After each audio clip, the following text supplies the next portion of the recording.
Hello সবাইকে। আজকে কিন্তু আমাদের সকাল থেকে কারেন্ট অফ করে দিয়েছে। মনে হচ্ছে টাওয়ারে কোনো প্রবলেম হয়েছে। কিন্তু রান্না তো করতেই হবে, এর জন্য চলে এলাম কিচেনে।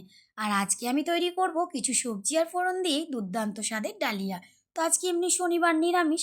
তো আমি সবজিগুলো প্রথমে একে একে কেটে নিয়ে ধুয়ে নিলাম। এবার কড়াই দিয়ে দিলাম সর্ষের তেল। আমি রান্নাটা সর্ষের তেলেই করব। এবার একে একে ফোড়নগুলো দিয়ে দেবো। দিয়ে দিলাম তেজপাতা, শুকনো লঙ্কা, কাঁচা লঙ্কা আর গোটা জিরে দিয়ে খুব ভালো করে ভেজে নেব। এবার সবজিগুলো দিয়ে দেবো, ফুলকপি, গাজর, আলু, মটরশুঁটি, বিম কড়াই, টমেটো আর ধনেপাতা দিয়ে এবার একটু ভালো করে নাড়িয়ে চাড়িয়ে নেবো। খুব বেশি ভাজার প্রয়োজন নেই, কারণ ডালিয়া যখন ফুটবে তখন সবজিগুলো তো সিদ্ধ হবেই। এবার একটু হলুদ দিয়ে আর একটু নাড়িয়ে চাড়িয়ে নিয়ে আমি একটু ঢাকা দিয়ে দিলাম। একটু অল্প সিদ্ধ হয়ে যাওয়ার পরেই দিয়ে দিলাম সোয়াবিন। সোয়াবিনগুলো আমি খানিকক্ষণ আগেই গরম জলে ভিজিয়ে রেখেছিলাম। এবারে মুগের ডাল আর ডালিয়াটা আমি ভালো করে ধুয়ে দিয়ে দিলাম।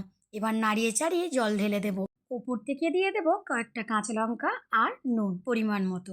তো আমি কিন্তু পটলও দিয়েছিলাম, এটা বলতে ভুলে গিয়েছি। তো ডালিয়া কিন্তু আমাদের একদম রেডি হয়ে গেছে আর গন্ধে করছে। তো চলো, শুধু কি ডালিয়া খাবো, এর সঙ্গে তো কিছু ভাজা লাগবে। এর জন্য ভেজে নিলাম পাঁপড় আর ওই তেলেই ভেজে নিলাম কয়েকটা বেগুনি।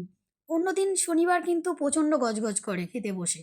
আজকে আর কোনো সাড়াই করলো না, গরম গরম ডালিয়া তার সঙ্গে গরম গরম পাঁপড় ভাজা আর বেগুনি পেয়ে চুপচাপ খেয়ে নিল। তা আজ এই পর্যন্তই, দেখা হচ্ছে নেক্সট ব্লগে।